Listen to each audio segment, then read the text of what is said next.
दोस्तों आज हम आप लोगों के लिए एक नया वीडियो लेकर आए हैं जिसमें ब्रेन ट्यूमर, गठिया, पित्ताशय व गुर्दे की पथरी, बच्चेदानी की गांठ व बदन का ट्यूमर, सालों से बेहोश रोगी को होश में लाने वाले साध्य असाध्य जटिलतम रोगों पर सफल प्रयोग के पश्चात आयुर्वेद में महारत हासिल करने वाले बंदेवी ग्रामोद्योग आयुर्वेद सेवा संस्थान, ग्राम रुद्रापुर, जंगल टोला, सिसवा बाजार, महाराजगंज के प्रसिद्ध वैद्य आचार्य साहब सिंह जी से लुप्त होती हुई अद्भुत वनौषधियों के संबंध में हम कुछ जानना चाहते हैं। आइए आचार्य वैद्य साहब सिंह जी। नमस्कार। प्रकृति के गोद में पल्लित पुष्पित होने वाली वनौषधियां रोगियों के रोगोपचार में सहायक होते हुए कभी कभी आश्चर्यजनक कौतूहल भी उत्पन्न करती रही हैं।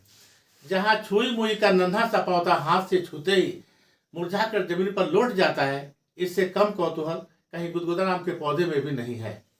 मुजरी चौकी पर तैनात महाराजगंज के बगल में थानाध्यक्ष वेंकटेश्वर सिंह ने बताया कि मैं अपने चौकी से आ रहा था तो रास्ते में नटवा जंगल में कुछ बच्चे पेड़ से खेल रहे थे। वहां जाकर मैंने देखा तो एक नन्हा सा मध्यम आकार का पौधा है जिसमें हाथ रगड़ने पर डालियां हिल रही हैं। मजे की बात यह है कि जिधर हाथ धीरे धीरे रगड़ा जाए नीचे से ऊपर की सारी डालियां झकझोर कर हिल रही थी। इस बात को जब मैंने केबी सिंह से पूछा जो वन विभाग के एसडीओ महाराजगंज के हैं, उसने कहा जी हाँ, मेरे निचलौर में भी एक छोटा सा पौधा है, अभी आकार बहुत मध्यम है, उस पर भी हाथ रगड़िए तो यह क्रिया होती है। और लोग कहते हैं कि इसके छाया में अगर कोई बैठ जाए तो हाई बीपी के मरीज को बहुत लाभ मिलता है। कहाँ तक सच्चाई है यह तो जानने के बाद ही पता होगा। दोस्तों, कहा जाता है संजीवनी किसी जमाने में रहा होगा जो लक्ष्मण जी के प्राण बचाया होगा। हमारे गुरु स्वर्गीय जीपी त्रिपाठी जी कहा करते थे कि बेटा, संजीवनी को अगर पत्थर पर रगड़कर दूध में घोल दिया जाए तो दूध लेटराइट रंग का लाल हो जाता है। अगर सिंगल डोज किसी ब्लड कैंसर के मरीज को पिला दिया जाए तो उसके लिए काफी होता है। लेकिन यह प्रयोग कहाँ तक सफल होता है, आज के युग में संजीवनी कहाँ है, ये तो कहा नहीं जा सकता। एक बात मुझे खटकती है। मेरे दोस्त ने बताया बिहार में उसका घर है, सुरेश नाम मेरे मित्र का था। वो बताया कि नदी के किनारे मेरा घर है। जंगल में नदी के रास्ते बहते हुए जितनी लकड़ियां आती हैं हम लोग इकट्ठा करके उसे बेचते हैं। मेरे लकड़ियों के ढेर में एक ऐसी छोटी लकड़ी थी जो प्रकाश दे रही थी। एक बूढ़े व्यक्ति ने कहा कि आग लग गया और देखते हैं लकड़ियां जलेंगी तो पूरा मेरा टोला मोहल्ला, पूरा ये गांव छोटा सा जल करके राख हो जाएगा। लोग सैकड़ों बाल्टी पानी धाए धाए फेंकते रहे और जितना पानी फेंका जाता था उसके प्रकाश पुंज और तेज प्रखर होते आते थे। लोग सोचे कि ये क्या बात है, सारी लकड़ियां उड़ेल दिया गया। और जब देखा गया तो नन्हा सा छोटा सा लकड़ी था जो बहुत तेज प्रकाश दे रहा था, यानी पूरे आसपास का क्षेत्र उससे प्रकाशित हो गया था। लोगों ने उसे छोटा छोटा काट काट करके बांट लिया। मेरे मित्र के चाचा के पास भी एक टुकड़ा था। वो कहा भैया ला करके मैं आपको जरूर दूंगा। मैंने कहा लाओ, प्रयोग करके देखें, हो सकता है संजीवनी हो। लेकिन दुर्भाग्यवश संजीवनी नहीं मिल पाया। मित्रों, ऐसे ही एक जड़ी है तेलियाकंद।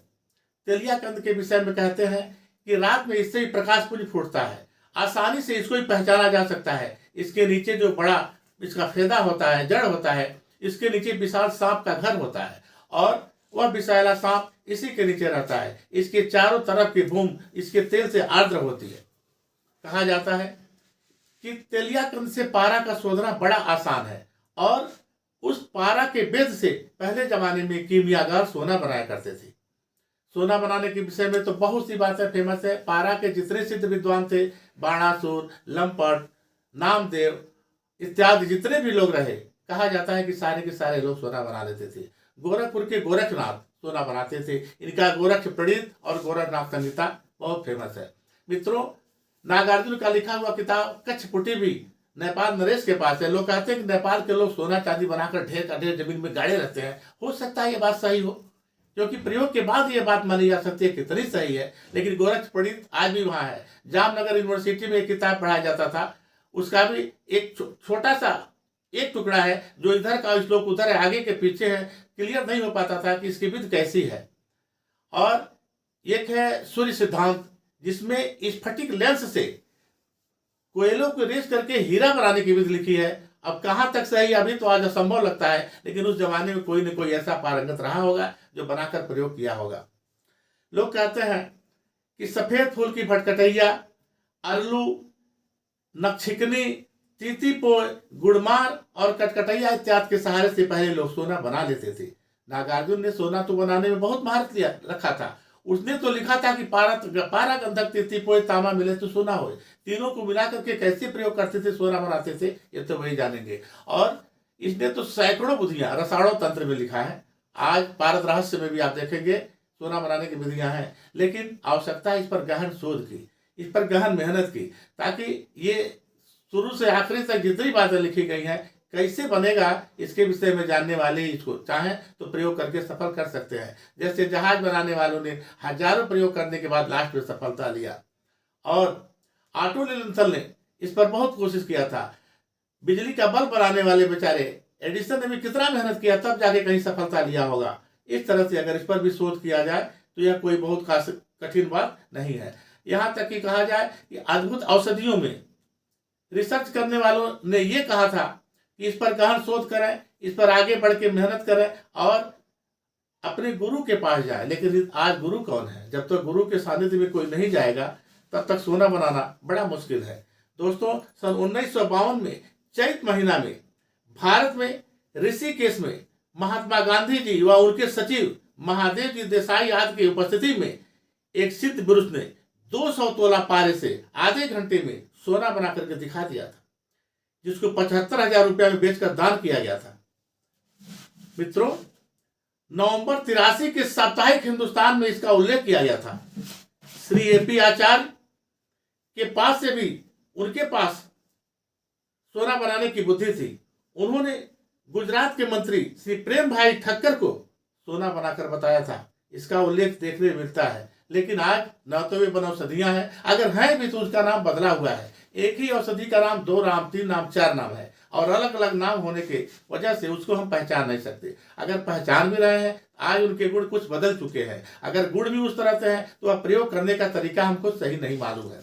जिस विधि से बताया गया है उस पर गहन अध्ययन किया जाए, गहन शोध किया जाए, तब जाकर के हम कहीं महारत ले सकते हैं। नागार्जुन ने जो सोना बनाने की हजारों विधियां लिख डाला है, वह तो उसके लिए सोना बनाना बिल्कुल खेल था। वह तो यहाँ तक लिखा है कि मैं सोना को पानी से पतला करके बॉडी में प्रवेश कर दूंगा और सारे रोगों से निजात कर दूंगा। लेकिन संभवतः आखिर उसका सपना साकार नहीं हो पाया। आवश्यकता है इस पर गहन शोध की, और सरकार को भी चाहिए कि वनौषधियां लगा दें, ताकि तरह तरह के वनौषधियों से मेल मिला करके उसके गुण के अनुसार उसको छांटा जा सके, उस पर गहन प्रयोग हो सके, ताकि भारत के वैद्य जो रोगोपचार करने में तल्लीन लगे हुए हैं, रोगोपचार करने में अपना पूरा जीवन खपा दिए हैं इसी वनौषधियों के सोच में, उनका जीवन, उनका सपना साकार हो सके। अपने भारत को एक महान राष्ट्र बनाने की क्षमता रखते हुए अपने भारत को आगे बढ़ाने के लिए इस पर नया नया शोध करें, और नया नया शोध करके आयुर्वेद में अपनी महारत हासिल करें, तब जाकर कहीं ऐसे वैद्यों का बीजांकुरण भारत में हो सकेगा।